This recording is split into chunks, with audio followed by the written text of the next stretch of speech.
All right. Good evening, everyone. Looks like Jan brought some treats for something. I'm not exactly sure what it's for. Don't be giving me none. Good. Good. I'm trying to keep this diet strong. Get that temptation away. But yeah, it'll be a good one tonight. Going through some more Deuteronomy. We're a little shifted over because there is not slides up here for you viewers. I moved it over so you could still see our screen here. So hopefully you could follow along with our slides. Oh, I need to grab the clicker real fast. I forgot to grab the clicker.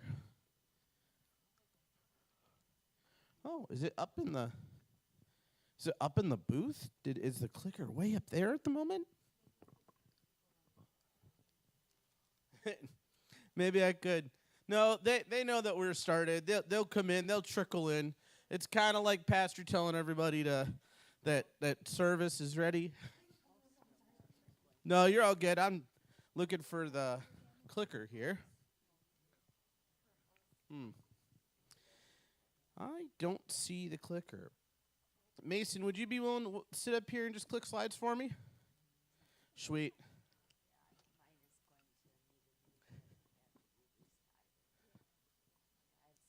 Oh, about.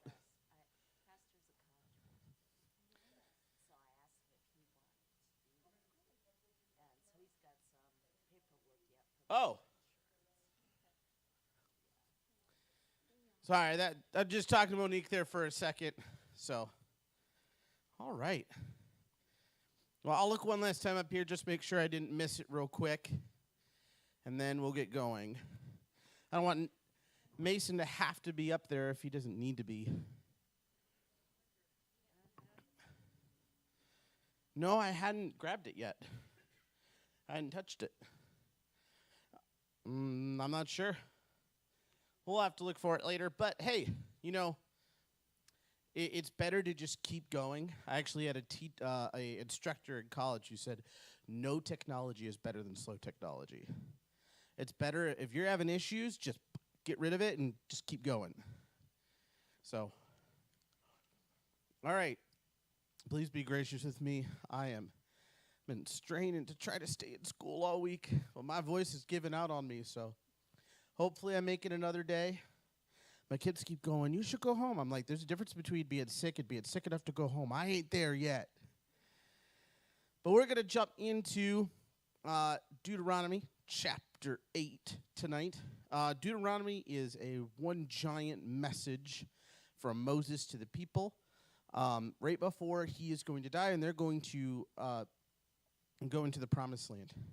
In this, he is reminding them of all the different things of who God is, who they are, and we are still in this kind of reminding process. And he is trying to bring up some historical points of what's happened in the last 40 years to point out to them who they are. He's looking at it and say, God has done this. Remember, you are this. So go ahead and go to the first slide for me. Chapter 8. My Bible is called Remember the Lord. And he opens it up by telling them to remember how God took care of you in the wilderness. And he says, hey, he gave you all sorts of things. He gave you food raining from heaven. He gave you water from rocks. And don't you also not forget that the whole time you were out there, your clothes never withered away and you never got sores on your feet. I didn't notice that one. Yeah. Well, mine says you didn't get sores. Not that the shoes didn't wear away, but you didn't get sores. Can you imagine that, wandering around the desert for 40 years and you never got a sore on your foot? I get a sore walking a couple miles on a trail. But apparently, God was working some mighty miraculous stuff there. He tells them to look at how he is continuing to provide for you in the promised land. He puts it further ahead and say, hey, remember what the spies said when they were out there and how wonderful this all was and how bountiful God's going to give you this. And he talks about how God's going to give them the rains. He's going to talk about that more specifically in a couple chapters, but he mentions the rain here. And then he says, be careful lest you say, I did this, and I have brought myself great wealth. Because then you're going to fall into a problem of making yourself higher and God less. The you're gonna fall into pride, the opposite of humility. All right, and for my points, so we can get kind of some juices flowing. And remember, we don't have a ton of space on each one, so if you have more than 2 ideas, just pick the 2 that you think are the best if you'd like to share. God takes care of his people. We saw that in all the different things there. Just very basic. I want to get the basic things out of the way. And he destroys the disobedient and forgetful. If you disobey, if you forget who your God is, he's like, you're out of here. Is there any other things that we notice of God in this chapter?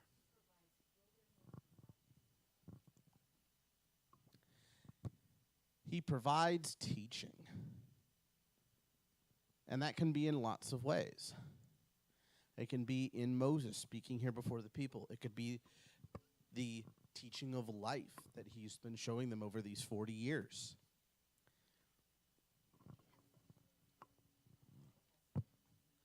He tests hearts. He does test their hearts. He's looking for the good people, and he looks at the hearts instead of the body. Anybody else have anything that they see about God in this chapter?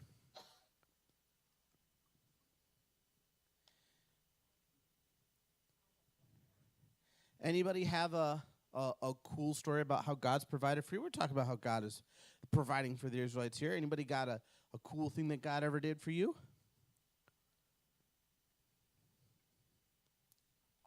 Well, I can tell you what he, well, it was for me too, but for my daughter, she went to private school, and I told the Lord for 2 years, I can't afford private school and college, Lord, I can't do this. Private school can be expensive. And Can I bring you the mic really quick so that the people online can hear you too? cares? I'm just telling you. All right, when my daughter went to Hillcrest for 2 years to private school, the Lord and I talked, and I said, Lord, I cannot afford to send her there and have money for college. So she chose which college she wanted to go to, and I got a phone call from the college, the Swenson Scholarship. She said that your daughter's going into chemistry and those things, and we would like to give her a 4-year scholarship. So all I paid for in all those years was her board and room. Tuition and books were paid for. That is awesome. I honestly can share in the feeling for that as your daughter. So my great grandma put away. It's called prepaid tuition. So you could pay what the tuition cost was then, and it just carried the amount of credits. She did that not knowing what my family was going to go through at the time that I and my brother would be going through college. My dad had been in the construction business. Housing crash of '09 happens. He gets out. He goes back to college. He ends up being the first person in his family to have a college degree. Awesome. But it takes him a while to land on his feet, making good money, doing tech work. And my mom homeschooled the whole time, had a little bit of work at the end there. So she would work in the afternoons and teach at the mornings. But that's what got me through college. The fact that my grandmother, put that ahead. And my God could have been using my grandmother right there. I actually had a food one too, right off the top of my head. That same period of time, we were usually pretty okay on food and the basic necessities. We didn't usually have very much above it. I never saw a foreclosure notice or anything like that. But it was always very tight. And there was one time that we had nothing in the pantries. Immediately, an hour or so later, after I asked my mom what I should make for dinner, she's like, "There's nothing there. We'll just have to have plain oatmeal again, like we had for breakfast." Sure enough, someone knocks on the door from our church, not knowing. My parents didn't tell anybody. But hey, we just thought you could use this food and wanted to bless you. They had a whole meal cooked for us. So, a family of 6 with 3 teenage kids. I mean, it's not a little bit of food either. So, but God meets your needs in crazy ways. I shared the story of what is the guy who ran the orphanage? I'm forgetting his name now. George Mueller on Sunday, and how his needs were provided. If you ever He kept a record of his prayers, and he kept a record of them when they were answered on the other side. He'd go through his prayers every night and look and go, okay, was any of these answered? And he would mark the date, and sometimes it would be years later that the prayer he asked for was answered. So, all right, we're going to go to man. Man forgets the Lord. They perish chasing after other gods. That's what God says. Hey, if you forget me, if you go chasing after other gods, you're going to perish doing it. Do we see anything else about man in this chapter?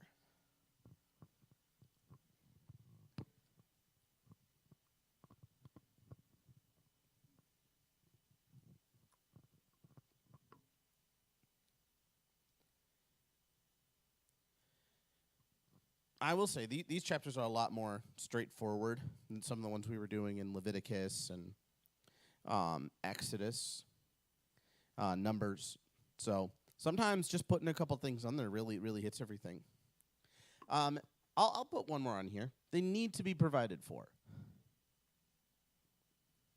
We can't. If we try to provide for ourselves, it's never going to be complete.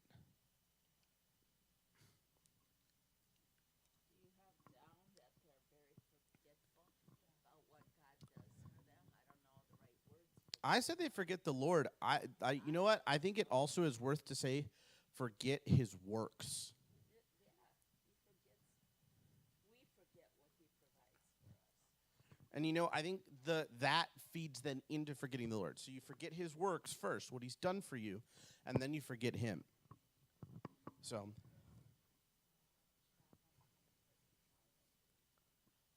yeah, there's that trap of comfort and pride, which now there also is the other side of like, not everything God wants you to do is get out of your comfort zone. A church or any place that tells you that that's your mission, get out of your comfort zone. What is the purpose for getting out of my comfort zone? Am I getting out of it to go share the gospel with people? Yes. I mean, if God's calling me to do something that's pushing me out of my comfort zone, that's going to spread his name or build up a disciple, okay? Or rebuke someone to be like, hey, like this person actually really does need to be rebuked, and I need to be pushed out of my comfort zone to go and stand up to that. That's one thing. But going out of your comfort zone just to be out of your comfort zone is, there's no benefit necessarily to it. Not in a spiritual, godly sense. So, anybody have any questions? I thought it was weird that their clothes didn't wither. It'd be interesting to actually see what that looked like. Maybe God's like adding threads in the evening. So like every day it starts to wear, and then at night it's just magically coming back together. Yeah, think of their shoes in the desert sand. That would be so hard on them. Yeah. And they never wore out. My version says your legs didn't swell. Your feet. Yeah, that's what mine said. Your feet didn't swell. Like I said, I can't imagine that, like marching or like walking around for that amount of time. Yeah. The shoes, maybe they're all dirty and dingy. You go to sleep, you leave them at the door. You wake up, they're all polished and everything. That'd be pretty funny. Hey, God could do some amazing things. Maybe he wanted them to look good. Yep. Yeah. Well, and the thing is here, so when they go to the promised land, they start to forget God. Why? It's because when they were in the wilderness, they had those daily reminders, picking up the manna, seeing their clothes were met, seeing the water come from the places that water shouldn't be coming from, the cloud. They had these physical signs all the time, and this is what Moses is trying to get across to them here, is to say, hey, you're going to be going to a place where God is still providing for you. He's sending the rain. He's making the harvest good. But it's going to be harder for you to like link this. So don't forget that even if it's coming from the natural, God is the one providing for you. Don't forget that even if it is a college that's willing to put forth a scholarship, or it's another person in the church bringing you a meal, that is of God. God works in the natural and the supernatural. God can supernaturally heal you, of your, let's say you have film on your eyes. You got to get the film removed. Getting older, you got film on your eyes. He can supernaturally heal you of that. He can also guide the doctor's hands. Both of those were God. All right, application. Go ahead and go to the next slide. My application was, you were children, but you are now conquerors. Out in the wilderness where you had to be babied, you had to be shown every day that God is here with you. Remember, you got the bread. Remember, here's the cloud. You were children. You were drinking the milk, as Peter would say. And now you're going to be conquerors. It's time to eat the meat. It's time for you to go and put in some work. It's time for you to be an adult. And in Romans 8:37, I got to go all the way to the other side of the Bible here.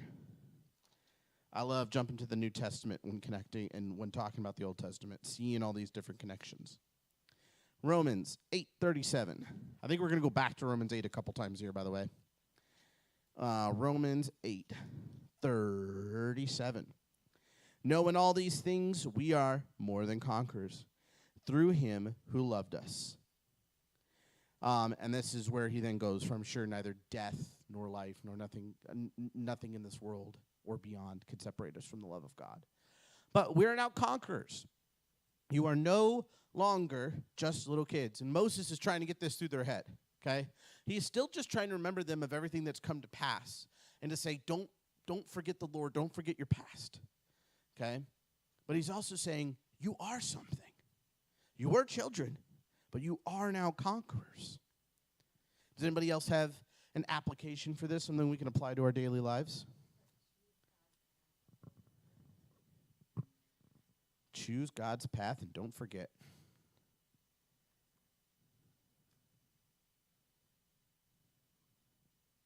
And don't you forget it. That is a great one. And that kind of goes with all that we were saying here about who God is and who man is. All right. Go ahead and go to the next slide. Chapter 9, my Bible calls it, not because of your righteousness. Moses goes into a bunch of things here. He tells them that you'll conquer the Jordan and conquer the promised land. And it will be because the Lord is driving them out because of their wickedness. The Lord is taking possession because of his righteousness. Don't you forget that you are unrighteous just like your relatives who made the golden calf and who fell at Kadesh Barnea. And he said, why are you even still here? Why are you still even God's chosen people? Because Moses interceded. God said, hey, Moses, you know what? I don't like these people no more. They keep making idols, and they keep doing things that I don't agree with. Do you mind if I restart with you? We don't have to start with Abraham anymore. We can just start with you. And Moses goes, no, you can't, abandon these people. That's not part of who you are.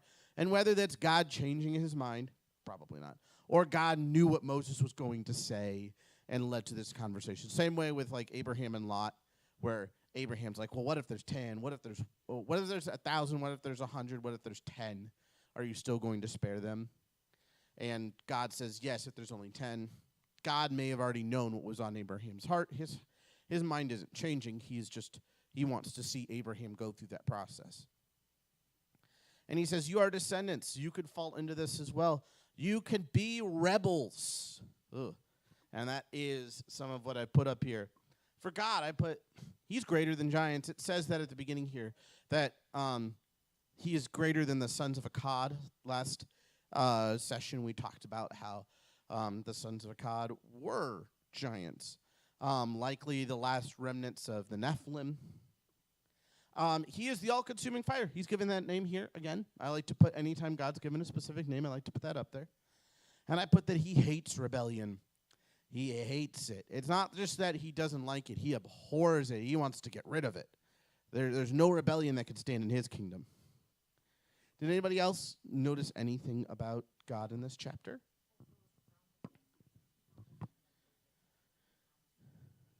He does fulfill promises.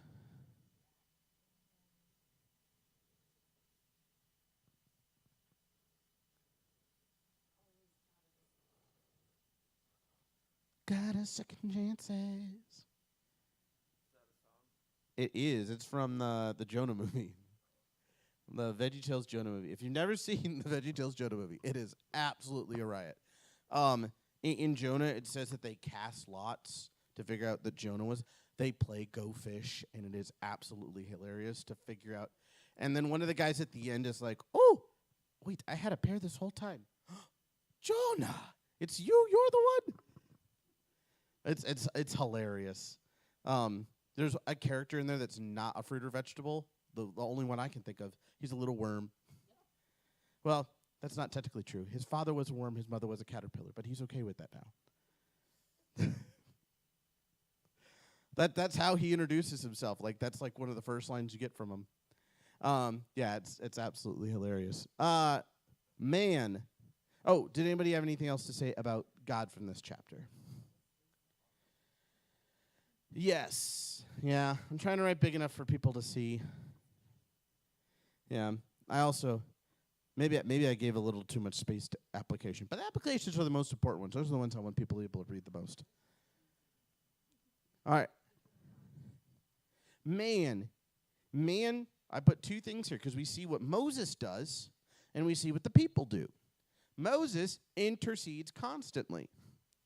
The people have rebelled from the very beginning. That's how this passage puts it. You have rebelled from the moment I knew you. That's a pretty crazy way to like talk to someone.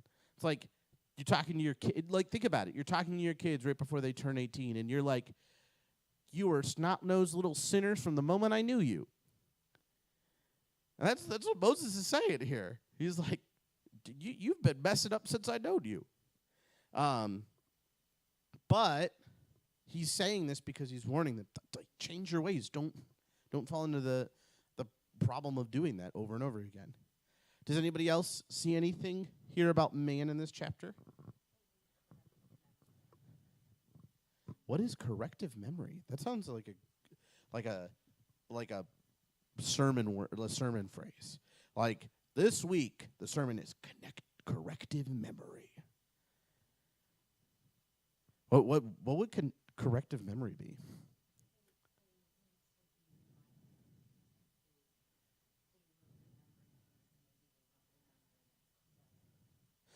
Oh. You have that rose-colored glasses on when you're looking at your past, and then finally you take them out, and you're like, ah! Well, that wasn't what I remembered. Yeah. Get corrective memory. Or no, I'm going to put that down there, but we need corrective memory. I'm spelling corrective the way I would think it would be spelled, because I don't know if that's a word. Oh, yeah. All right. Correct your memory.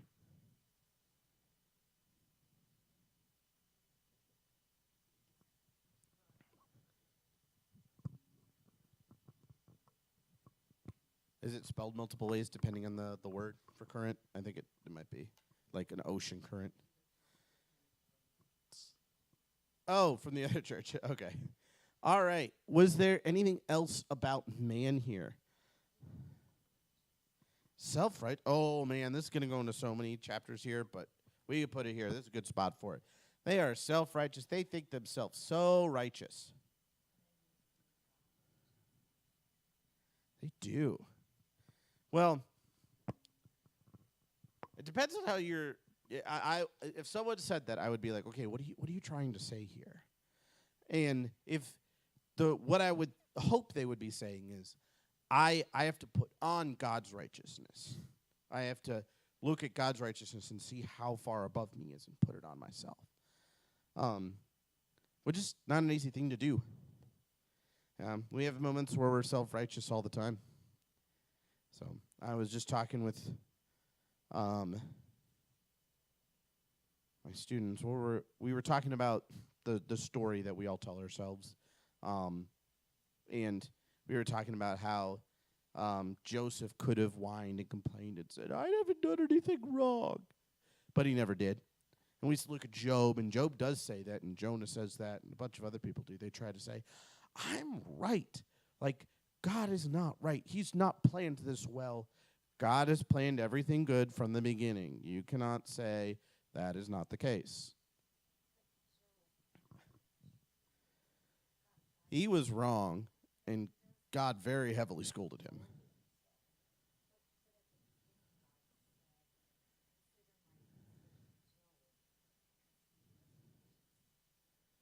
Yeah, he was righteous because he worshiped God. He was not righteous when he goes at the end, before God actually does show up and says, I haven't done anything wrong. I'm the most righteous man, putting that righteousness now on himself instead of on God.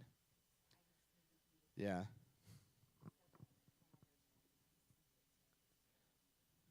Also, Job could be a little interesting anyway. It might not actually be a true historical event. It could be a satire or giant parable. So it's not very clear in that passage, and it's written incredibly poetically. So it's just like, nope. Nobody knows who wrote it either. Yep. It's set in one of the earliest periods. It's set in the time of Abraham. So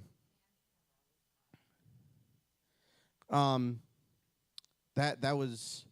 good, but we have two from me and two from you. If somebody else wants to. All right. So, with that, did anybody have any questions about this chapter? Or anything that they noticed? I didn't see anything specifically interesting here. I guess we could write, so I forgot, we should write clothing here, because we were talking about that. Clothing and sores. And we should just write giants here. I know we talked about a bunch about the giants last week, but they do show up in this chapter. So we spent a bit more time on it last week, but it's a good thing to mention there. Did anybody else notice anything interesting or have a question?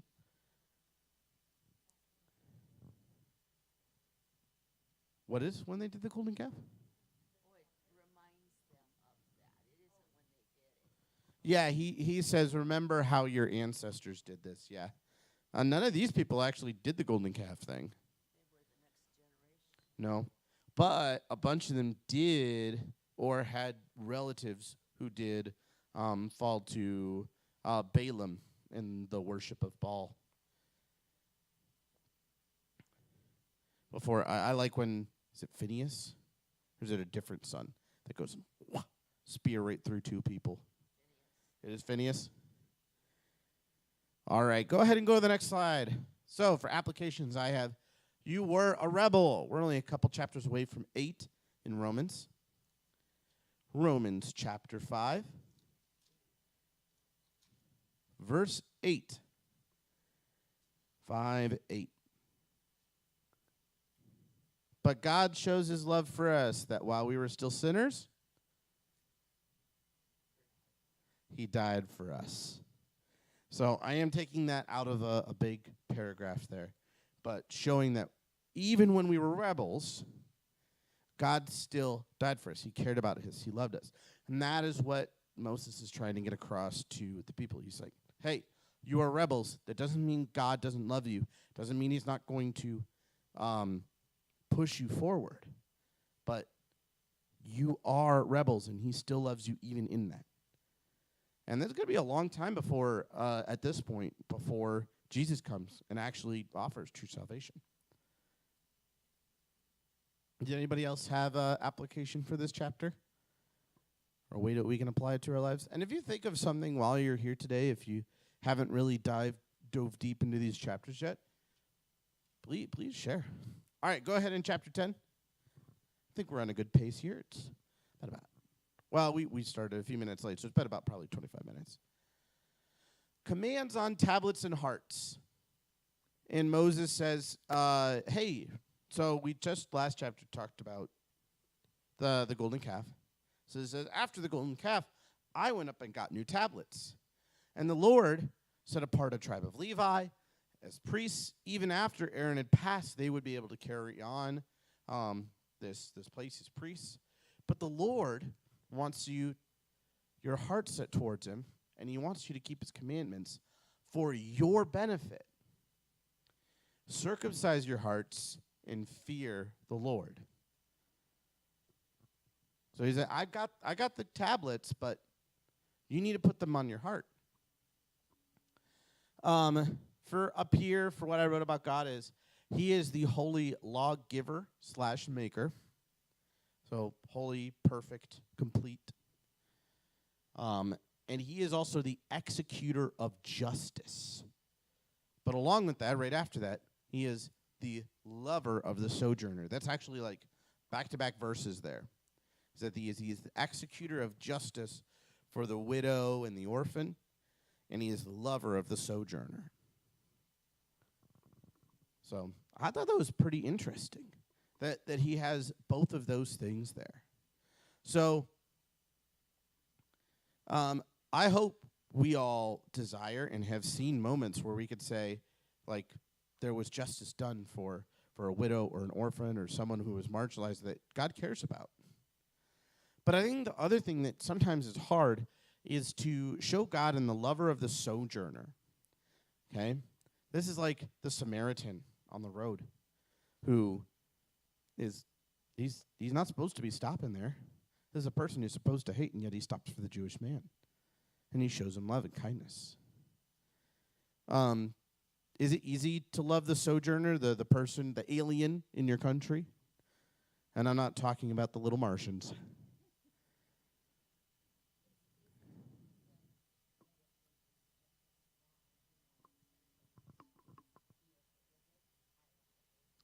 I have a hard time with anybody doing anything wrong. I don't think that there's any difference between an alien doing something wrong and a citizen.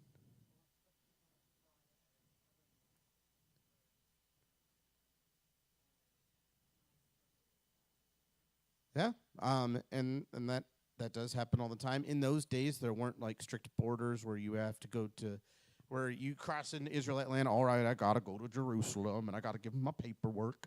That didn't exist back then. And we got to keep that in mind when we're looking at the Bible. It's set in a very particular historical context.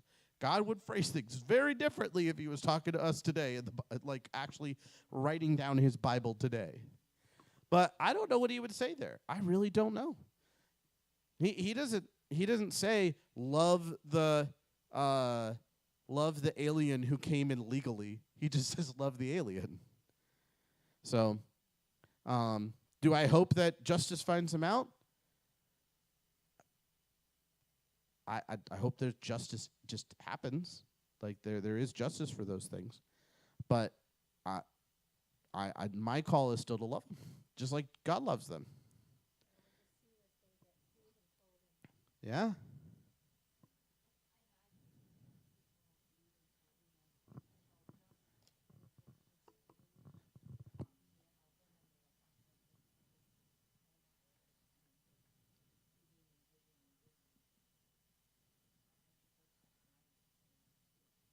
Well, the thing is, eventually an alien becomes a citizen. Even if it's not naturalized, they've been here long enough. Are they really an alien? If you've known them long enough, are they really an alien? No. But God says, like, the people who are away from their own country, they don't have anything else to fall back on. So, by the way, I wrote that on there for man, because I did not have that written up there. For man, I wrote, as numerous as the stars, circumcised of heart. I hope they weren't opening up and like cutting the skin off of the heart and putting it back. That'd be weird. No, he's talking about they make it a special sign on your heart, which, by the way, biblical times, this is where your feelings are. This is where your thoughts are. So what he is saying is circumcise your thoughts. Make your thoughts set apart. Follow for their own good. I liked that in this chapter. He said, follow what God has said, not because God has just said it, but because it is for your own good. And then I like that. We should be an exemplar of who God is. We should feed and clothe the sojourner. We should execute or expedite justice for the widow and the orphan. And again, if God was talking today, maybe he'd have different specific things he would mention. Because in those days, it was much more detrimental to be a widow and an orphan than it is today. I think God would still just as much care about the orphan, and widows would still be on the list, but there might be other people on that list, like single mothers. I mean, in our day and age, like a single parent, man, I think they would probably be on this list. Of make sure to execute justice for the single parent who's given up everything to raise that kid. Whether that's a single mom or a single dad, because that does, both of those happen in this country nowadays. So, all right. Did anybody else have anything for man or God? I know we kind of jumped to man a little bit there.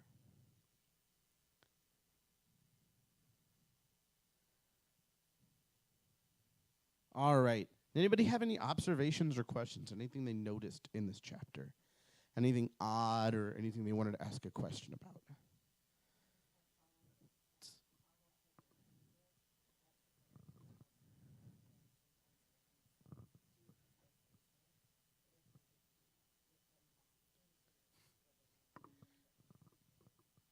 Why? Because I said so. And you could tell, the two of us, we're teachers. We hear this all day long. It's the one question everyone, especially kids, loves to ask. And sometimes I don't have an answer for you, okay? Just do the math because I told you to. But yeah, it is a good answer. For your own good is a good answer.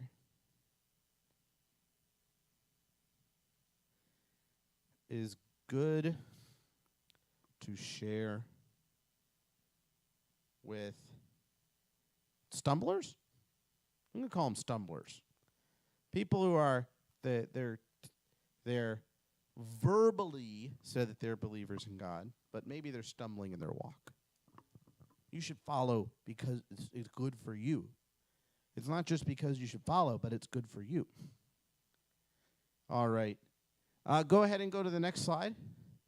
So my application is your heart. So this is, again, who they are. Your heart is imprinted with the commands of God. Okay? You're a rebel. You're a conqueror now. And your heart is imprinted with the commands of God. It's not just written on stone. It's on your heart. Jeremiah 31 through 34. Nope, I went to Lamentations. I went too far, and now he's crying. He likes to cry a lot. I don't know if anybody ever read Jeremiah all the way through. He cries a lot. The weeping prophet. 31 through 34. Behold, this is him talking about the future and the Holy Spirit coming. Behold, the days are coming, declares the Lord, when I will make a new covenant with the house of Israel and the house of Judah, not like the covenant that I made with their fathers on the day when I took them by the hand to bring them out of the land of Egypt. My covenant that they broke, though I was their husband, declares the Lord. For this is the covenant that I will declare with the house of Israel after those days, declares the Lord. I will put my law within them, and I will write it on their hearts. And I will be their God, and they shall be my people. And no longer shall one teach his neighbor, and each his brother, saying, Know the Lord, for they shall all know me, from the least of them to the greatest, declares the Lord. For I will forgive them their iniquities, and I will remember their sin no more. No one will have to teach one another, because it'll be imprinted on your hearts. We're not perfectly at that spot yet, but guess what? We got it much closer than the Israelites did. We have the Holy Spirit inside us. They didn't have that. Very few of them did. David did. Saul did for a time. King Saul, for a time, did. There are a couple of other people, the Spirit of the Lord comes upon them. But that's all of us. We got it written on our hearts. It's going to be even more complete and perfect when we're in heaven, but we've got it written on our hearts. Don't forget that about yourself. Did anybody else have anything that we could apply from this chapter to our daily lives?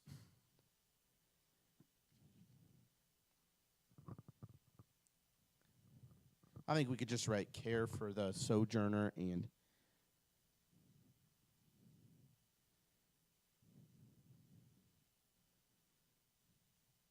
Journer, and exploited. I'm just going to call exploited instead of that whole list, which, again, like, what God is trying to get out across is the people who cannot care for themselves.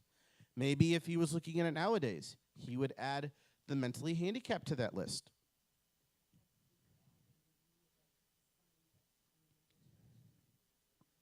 Yeah.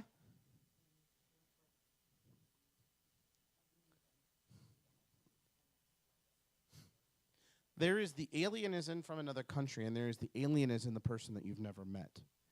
And when that alien comes into your church, that person you've never met, how do you respond? You know what makes most people start attending a church regularly? It's the fact that someone knew their name on the first time they walked in. They had something put in their hand at some point. This is a statistical fact that they've discovered. Tana would love the fact that I'm sharing this. She loves this. But it's like a 17% increase or something like that. Chance that someone comes back again if you put something in their hand and someone talks to them by name after the service. They met them beforehand and they talked to them by name.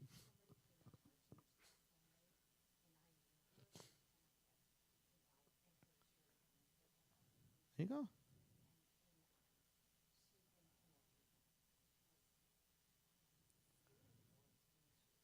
Especially if you're all alone, if it's just you.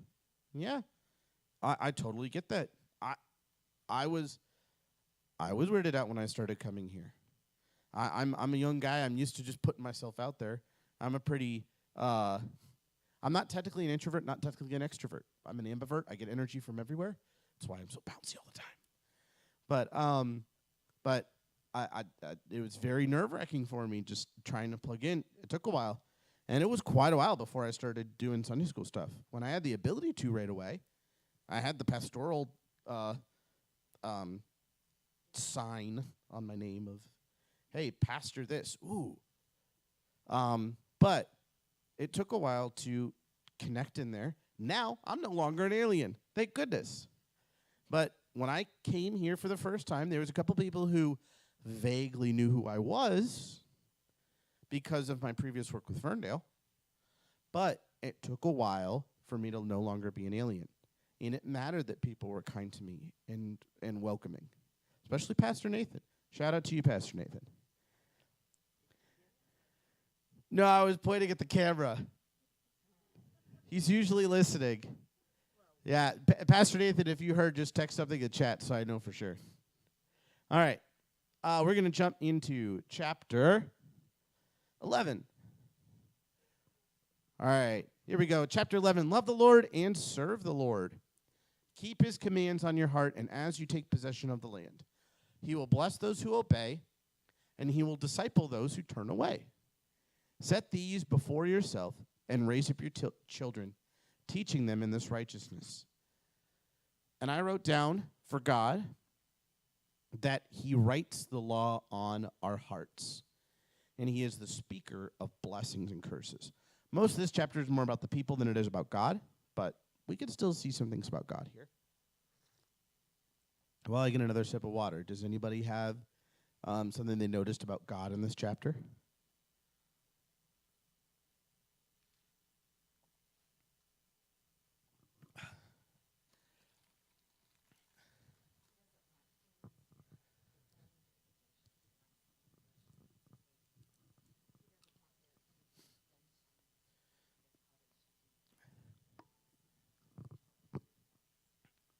Yeah, he is particular about his worship.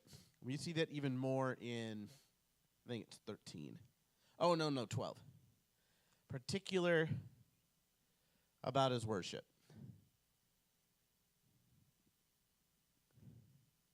This is more than just, okay, so we could look at it and say, oh, of course. He didn't want babies sacrificed, which was a big thing that was going on, which is one of the things he was telling them not to do. But we can also say he's particular about his worship. He's particular about how communion is done and baptism is done and those different things. God cares about those things. He set up those things. Yeah, Don't add things, even if you think it's not that big of a deal. Don't add things.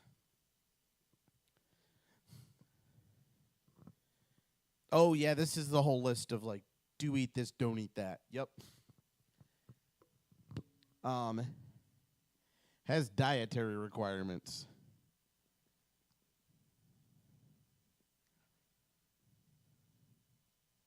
Don't eat the blood. For man, I put one thing. There's two parts to this. There's a slash here. But man is supposed to, okay, this does not always happen. They're supposed to do everything to remember and teach the law of the Lord. Do everything you can. This is just Moses' whole thing in this chapter. Do everything you can to remember the Lord. When things are going on, when you get distracted, when things are going well, don't forget. Remember the Lord. Don't stop teaching your children. It's actually chapter 10 where an interesting thing is said. He says in chapter 10 to pray when you eat and when you finish eating. Anybody ever do that? Pray after you're done eating? Thank God for the food after you finish eating? It's easy to thank God when the food's there, right? How easy is it to thank God when all there is dishes to do? Not even before dessert. Like, everything's done. Like, you're done with everything.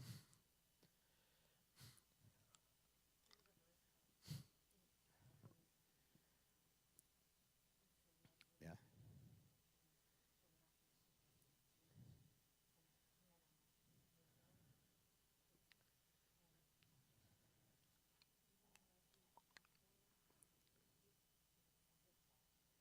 Yeah. It's a dinner prayer sandwich. So you gotta smush that food between two prayers. Doubly make sure that it's good for you. Don't be praying over your Cheetos neither. Dear Lord, make these Cheetos turn to carrots on their way down. That's not the one you're thinking of? Oh. Yeah.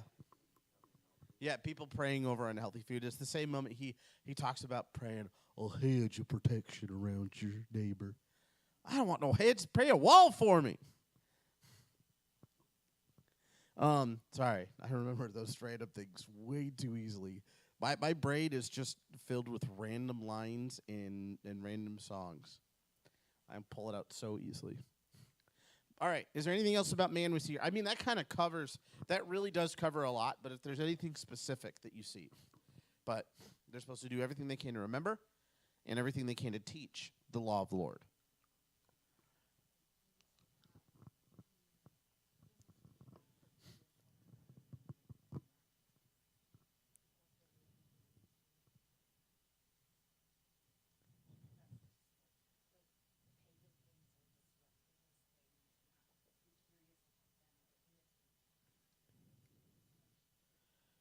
Oh, be careful not to imitate because it will lead to destruction. Yes. And I got Serena on the text here. She said, blessed and curses. Oops, blessings and curse. Blessed and curses. Oh, they are blessed and they are cursed depending on what God is doing there. Yes, he blesses and curses. So they are blessed and cursed. Thank you, Serena, for the... Well, they stood on the two mountains, one on each side, and the blessings was one and the cursing was the other. There you go. All right. Did anybody else have anything else for man or God? Be diligent. Vigilant? Vigilant. Be vigilant. Be watchful.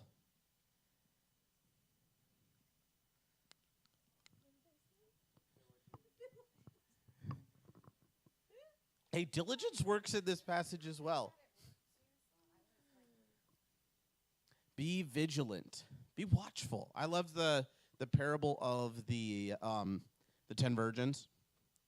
So I wrote a different version of that. I like to take parables and move them to today because nobody's standing outside waiting for a groom with a candle. Okay, it just doesn't happen anymore. They do that. They stand outside with candles waiting for the maybe. Kerosene lanterns. Okay, so but they run out of oil and they have to go, and when they come back, the wedding's already started and they're not let in. Okay, so I wrote a different version of this. A bunch of people who are getting interviewed for a college to be applicants to receive scholarships. And some of the students are studying for this so that they can make a good impression. Because this is to be in the medical, to be in the doctoral programs. They know they're going to be asked difficult questions. And some of them man, it doesn't matter. We'll study on the last day, just go over some of the things. The day before it happens, and there's a power outage. So they're rushing around, and they're told that they could go, maybe the library will have some things. And by the time they get back, the interviews are all done. So that would be crazy if that happened, right? You're studying for these interviews, and all of a sudden you go back to do the interview, and it's we already chose our candidates. What? Well, that's the same thing that's going on there. All right. Most of them chose the curse through their disobedience. Yes, Sarita, they did. They mostly chose the curse. Yep. I'm going to actually put that on there. Mostly chose curses. No. It could be. I'm gonna put a little box there so that people could see it a little better. We'll make it part of the man. All right. Is there any observation or questions here?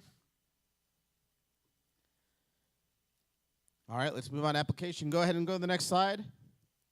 We are servants of a good master. Oh, our master is so good, isn't he?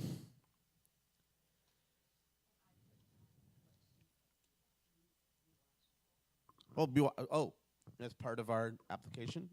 It is be vigilant. I like the word vigilant.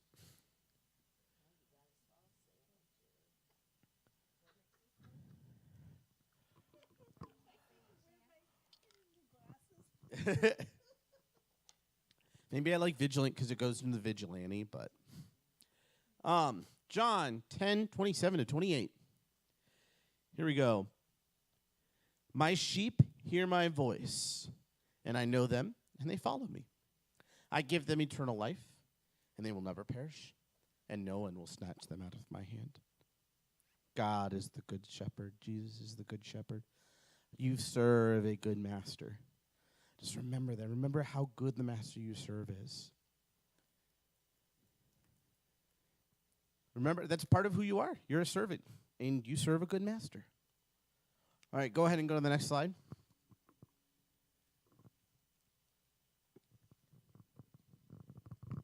Ooh, Serena's got something for 12 to start us off. So I'll read mine, and then I'll read hers and put hers up there. So for 12, the Lord's chosen place of worship. He tells them to destroy all the altars of the foreign gods. He tells them to tear them down and dash them to pieces. Seek out the place where the glory of God will reside. So the glory of God's going to go with the army until they take everything. And then once the land is clear, he's going to rest in a particular spot. Do not do whatever you feel is right in your own eyes. Enjoy the fruit and meat of the land, but do not forget the offerings that you are to give. And I wrote, God has a chosen specific place of worship, and that he cuts off the idolatrous nations. And Serena said he helps with temptation. You know, I don't think there's anybody else who helps with temptation as well as God does. Amen? Well, there we go. We got a little bit of response there. I like it. But, yes, God helps so much with temptation. He helps. But the thing is sometimes sometimes he allows it to be there to test us. He doesn't always just take it away, but he'll help us through it. He doesn't let us go through something that will overtake us if we rely on him. Does anybody else have anything about God from this chapter?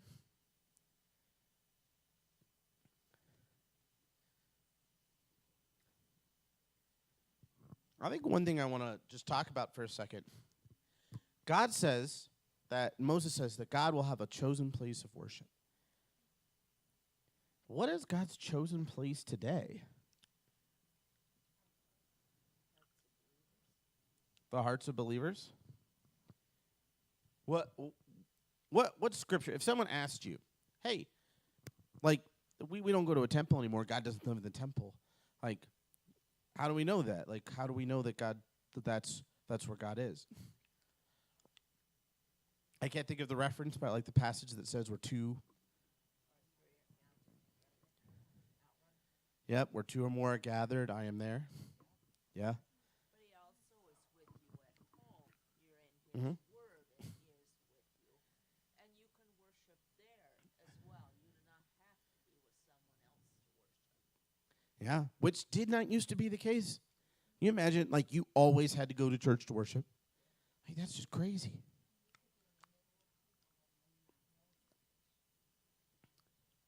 Yeah. It's one of those things that you don't realize how good you have it until you would lose it. And then be like, what? I don't get to have the rights of a priest to be able to worship and to talk with God all the time?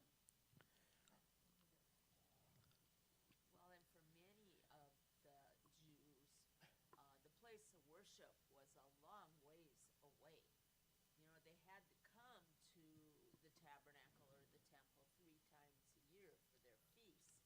But otherwise, they were quite a ways away. He is quite a ways away. Serena was saying that God helps with temptation because he knows what's on our hearts and what's in our nature. He knows what's going to tempt us, and he'll lead us away. He knows that I always want that chicken tender box from Dairy Queen. I could go for that. Every meal I could go for that. He knows I want Pizza Ranch. He knows it. He knows it's so hard. I can't tell you how many times that owner has come up to me and been like, hey, you come here a decent amount. Would you like a rewards card? He's always trying to get me to get one. But that is an awesome just observation there. So, at Pizza Ranch? Oh, yeah. At Pizza Ranch, he's always trying to get me to do one. I don't go there enough for that, and then it's more of a temptation. No, it adds up like you have. But it's a temptation. No, you get money back.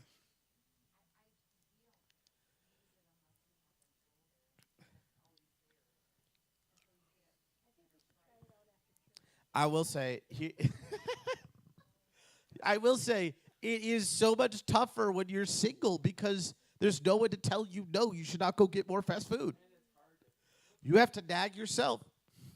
That's why the dishes sit in the sink for so long. It is, unless you're meal prepping and then you just reheating everything all the time. I will say, don't preheat noodles. That's nasty.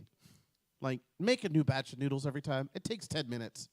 Well, it depends. You can mix them with the sauce, then just reheat them a little bit. The texture's still wrong.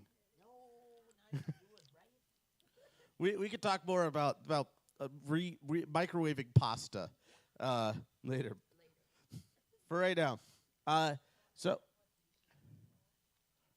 on man. Yep. Man is called to tear down altars and dash them to pieces, and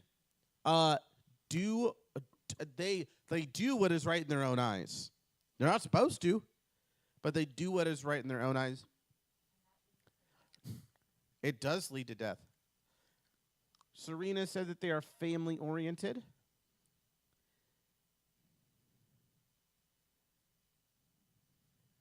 Which I agree. People are supposed to be family-oriented. God created the family structure. It's one of the reasons why heterosexual couples are what God has planned. It's because nobody else can have kids. If it wasn't so, then That would be different. All right. Is there any other things we notice about man in this chapter? There might be something, because there was a decent amount about man in this chapter.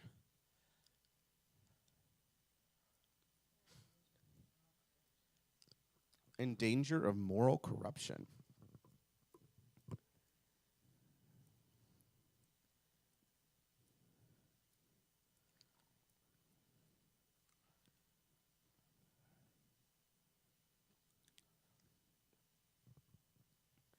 That is very true. All right. Does anybody else have anything? Look at Serena real quick. Nope. Nothing new there. All right. We're going to go down to observation questions. Was there any other things that we noticed or questions here that we have about this passage?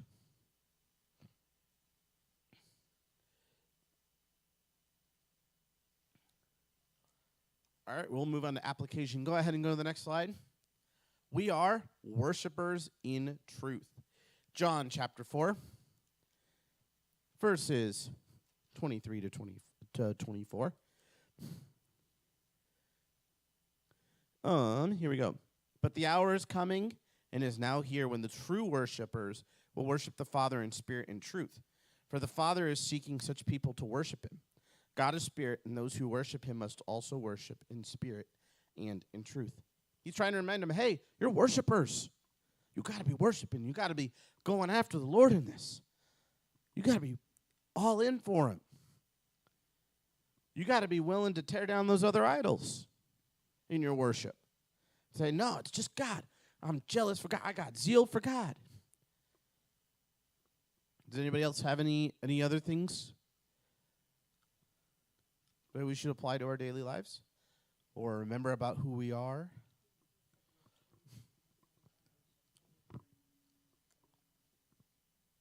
Remember, you are priests. Yeah.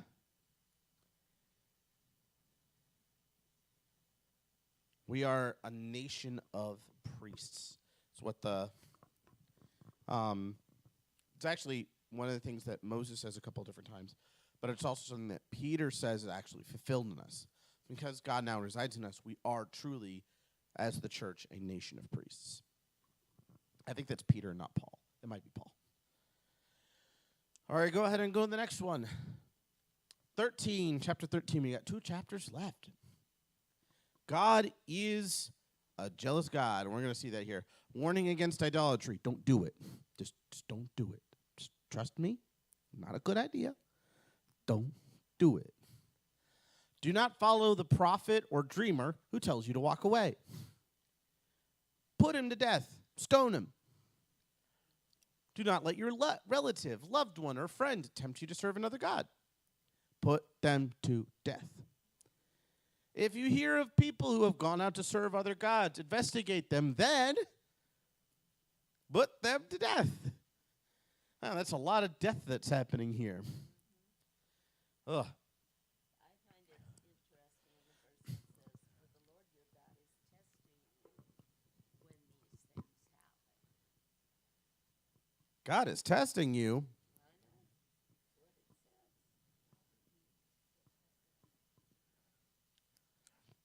He is the tester.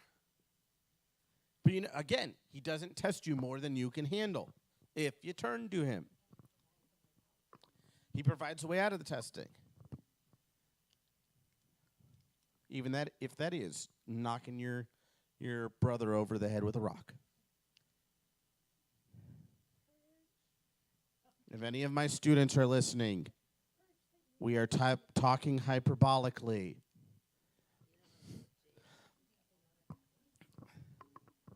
Oh, if they don't, they'll be asking me about it in the morning. What does hyperbolic mean? We were talking about idioms today. We were talking about figures of speech. So, then if it's just another new one, then if that's the case, we just get another one. All right. Is there anything else about God here?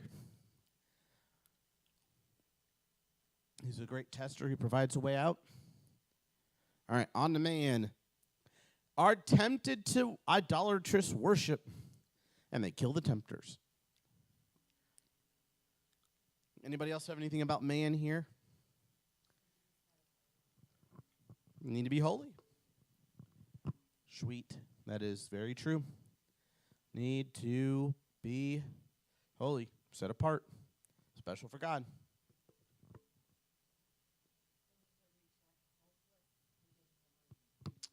Oh, reject pagan what?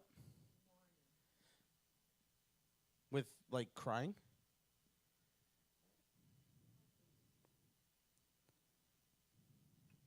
Mourning with an M, like they're crying. Okay.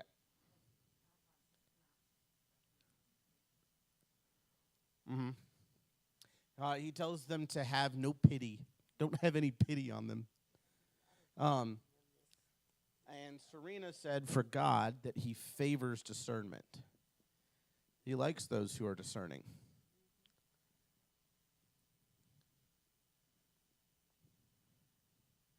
Awesome. That's some good stuff there. So I'm going to put something down here. We'll have a little discussion. I'm going to call it idol toppling. So God is talking to the Israelites in a place where he wants them to go into a land and knock over all the altars and not worship them. Does that mean that I should go into the Catholic Church and knock over all their statues of Mary and dash them to pieces? Does that mean that I should go into the Buddhist temple, there's Buddhist temple, and grab all their statue of Buddhas and knock them over and dash them to pieces?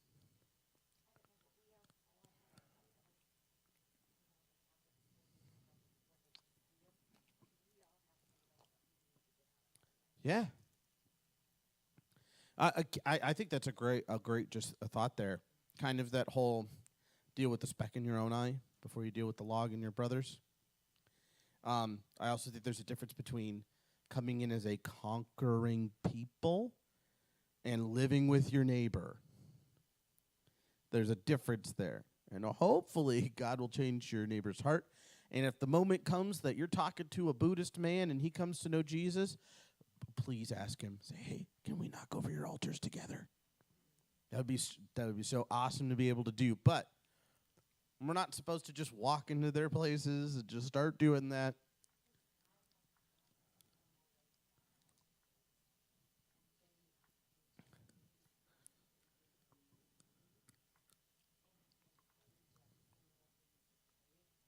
Mm-hmm.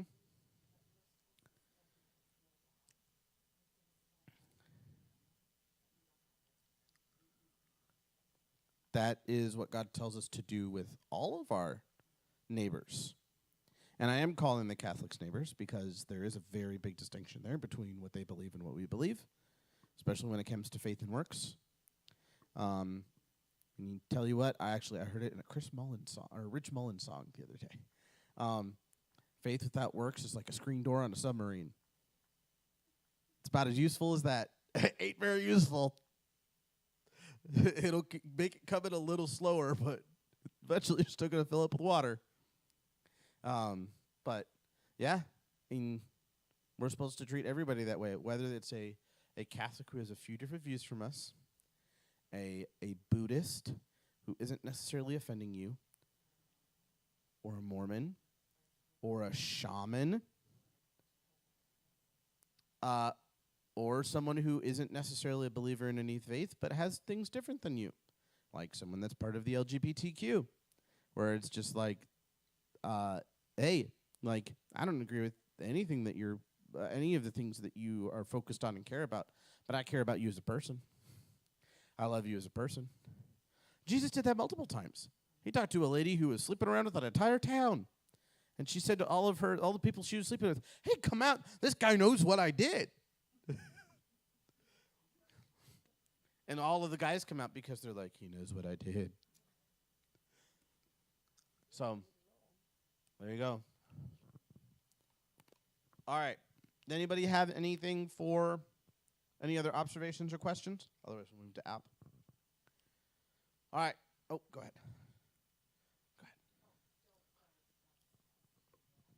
Ooh, don't fail God's test.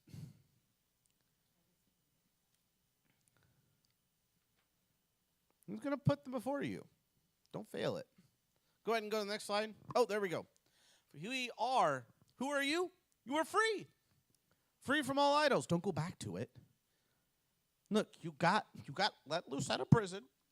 You got the handcuff off. Why would you want to put it back on? Why would you want to go sit back in your cell?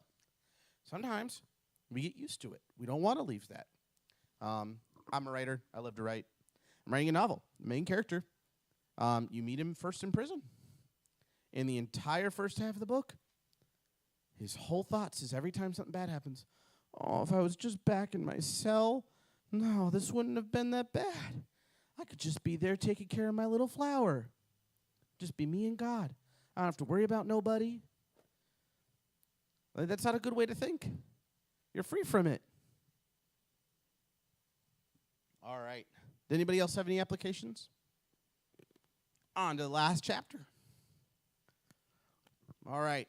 So, chapter 14, clean food and tithes. God says, hey, please, please, please, for everything that is good, keep your bodies clean. Keep the clean food in your mouth and the bad food out of your mouth. Eat only what has naturally died. Don't go being vultures. Bring your tithe to the place where the glory of God will dwell. And serve your towns with your tithes when it comes to that. He even gives a one, like, hey, if you can't do it, if you are going to bring your tithe of your crop, and it would go bad before you could get to the place to serve God, bring it to the closest place you can, and then sacrifice it to God. Because God still wants your best. And every few years they were supposed to serve their town with their tithe. They were supposed to go out to the widows, the orphans, and the aliens. All right. So, with that, I see that God is the holy one to strive after. He is the perfect one. He is the one who fulfills all these things. And he is worthy of devotion. We see that at the end with the tithe. He's worthy of the tithe. Does anybody else? Oh, I think Serena had one. Let me make sure I put that on there. He treasures us. God treasures us. I think that's a great thing there. Because, like, why do you tell your kid not to eat cake every meal? It's because you care about them. You treasure them. Why is God telling us don't eat this food? Make sure your body's clean in this way. It's because he cares about us. He tells them not to eat pigs, and, like, specific, like, creepy crawlies and different things. You know what carries the most diseases? Hard to get rid of unless you cook it exactly right? Pork. And a lot of these insects and different things he's telling them not to eat. These carrion birds that he's telling them don't eat the vulture. Yeah. I like, you look at it now and you're like, God, like, singled out all the things that are terrible. And the same with blood. Like, a lot of these things are carried in the blood. If you let all the blood out, you don't have as big of an issue. So, is there anything else about God that you guys have?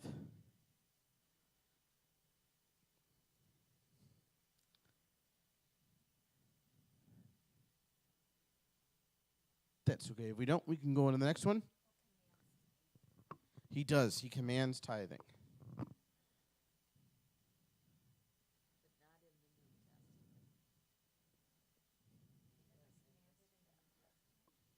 He commands the people to give out of their hearts. Yep. Remember, in the Old Testament, it's very much set in stone. Hey, do all of these things, and you will be holy. Just so that God can point out and say, look, I gave you an exact list, and you didn't do it. Whereas the New Testament is the law is written on your hearts. So that means that it is malleable and changing. It is alive and living. Okay? It's not that God changes what his desires are. But it's alive and it convicts you. All right. Sons of the Lord. For man, I put that they're called at the beginning the sons of the Lord. And then they are set apart. We get to the holy aspect. I thought this was the chapter that showed it the most, that they are to be set apart and holy, to be different in how you look, different in what you eat, different in who you worship and how you worship. Anybody else have anything for man that they noticed in this chapter? Ooh. She said, wants us to care for the less fortunate. So at the very end of the tithing, it says that we're supposed to tithe to our town to help the less fortunate.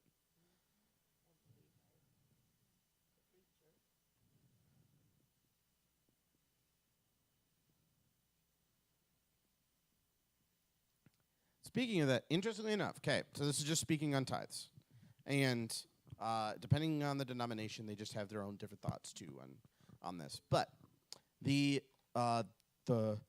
Pentateuch, the first 5 books of the Bible, state that the man, the general populace, is supposed to give their tithe to the Levite, the group of priests, and then those who are of the priestly nation but not priests are supposed to then give. So, like, if you are a shepherd in the Levites, you're not a priest, you are then supposed to give a tithe of what you got to the priests, and then it stops there. It stops at the priests. So, how does that apply to nowadays? I don't know. It depends on which denomination you're at and how they look at it.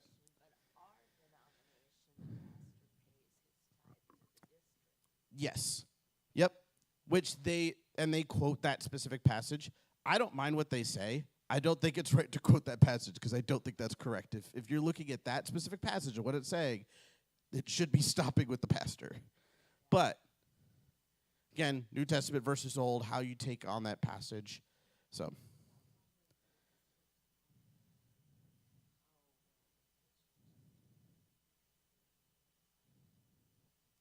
No, it's to support the people that are there. Yeah. Well, we don't have a covering of our denomination doesn't if we don't support it. Yep. And Yeah. that way, when the individual churches need assistance for a new pastor or they're having trouble in it, then we have someone over us to come and help us. Yep. That, and then also just the people to set up all the events and different things. So, yeah. Nope, there's a lot of different things that goes into. And again, depending on your denomination, it could go different ways. Some denominations, they have the stuff for their districts come out of the churches themselves and not the pastor's salary. So, again, it's just very different depending on what you specifically look at. All right. Is there anything else for man? So the Lord set apart.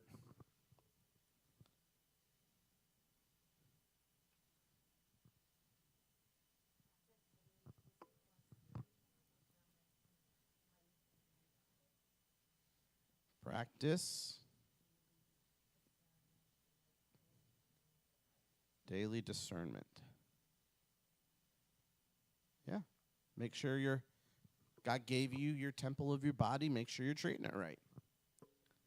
So make sure you are being set apart that people can notice. And that was one of the big things about this. It's not just, hey, I want to keep you healthy. It's also, hey, when people see this, when people see that you don't eat these things, they see that you're different, their mind is going to start to wonder why. Go ahead and go to the next slide. My application was, you are a holy people. 1 Peter 2:9. I think I skipped the last one, by the way, the verse for the last one, but that's okay. You can go back and look at it, I guess, if you want. 1 Peter. Oh, I had 2 more from Serena that I'll put up in just a second for man. But I'll read 1 Peter 2:9 first. 1 Peter 2:9. But you are a chosen race, a royal priesthood, a holy nation, a people for his own possession, that you may proclaim the excellencies of him who called you out of darkness into his marvelous light. You are a holy people, and what's your purpose? To point to the glory of God. By the way, that is the purpose of your existence. Anybody else say it? What's the reason of life? What's the purpose? What's the purpose of life? To glorify God. Boom, done. That is the reason God created you, is to glorify him. Serena said, chosen and holy. I am going to put chosen.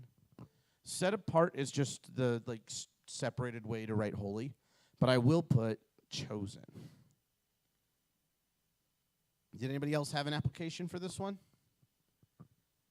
Don't eat the vulture. Please don't do that. That sounds nasty. Yeah, I don't know if we have very many vultures, but we have crows. Don't go eating crows.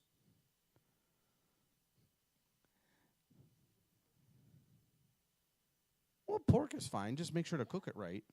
And you know, the pork they had then was different than the pork we have now. Yeah. And the growing conditions were different. I'm going to say it right. Is it trichomonas? That used to be a big one. That isn't anymore.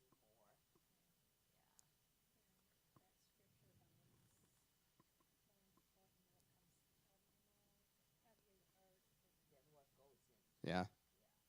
I would also say, like, it's easier for God to say just, hey, a pig is unclean than please make sure to cook your pig to 107 degrees Fahrenheit. I don't know what the actual temperature is that you need to cook pork to, but Not as hot as it used to be.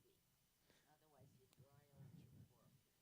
you'd dry out your pork. But Paul says that all things, remember? mm-hmm. When he was talking about the people that you shouldn't eat it if you know the meat has been offered to idols, but everything else you can eat. Yeah. When he's talking about he's got a mix in these churches of they're like half Jewish and a half pagans who have heard the message and followed Jesus. And these pagans are not used to these dietary restrictions, and to them it's not a heavy thing on their heart because they're used to it.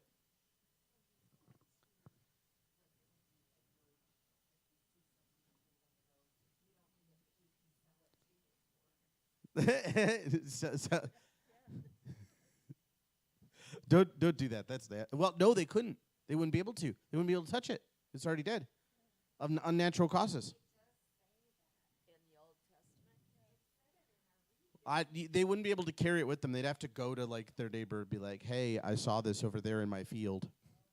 You'd be unclean and wouldn't be able to go into the temple Yep. premises. They used to the Israelites had pig farms because the Romans loved pigs.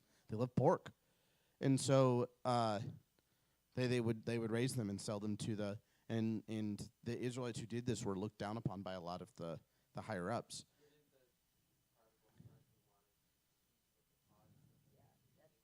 That is a big part of that you wouldn't necessarily get unless you understood that. Yeah.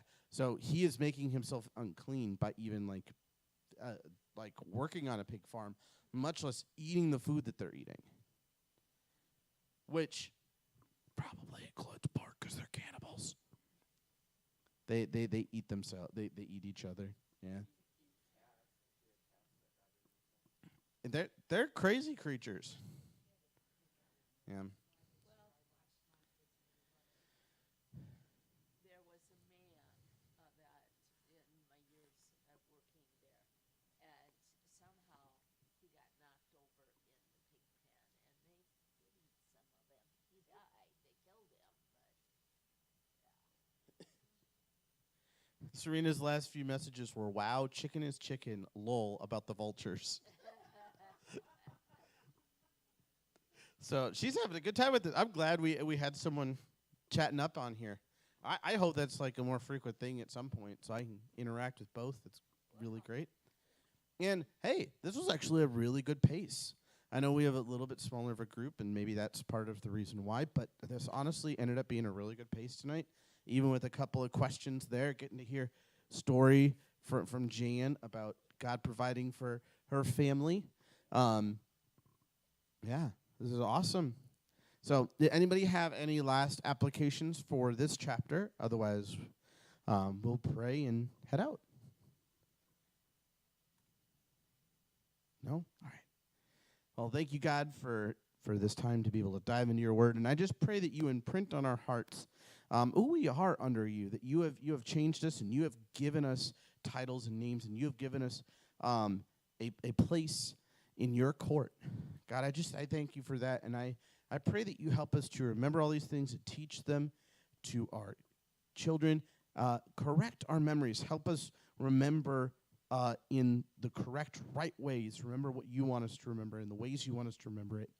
And help us to be vigilant, to be watchful for what you want us to do. In Jesus' name I pray, amen. Thank you online for watching with us as well.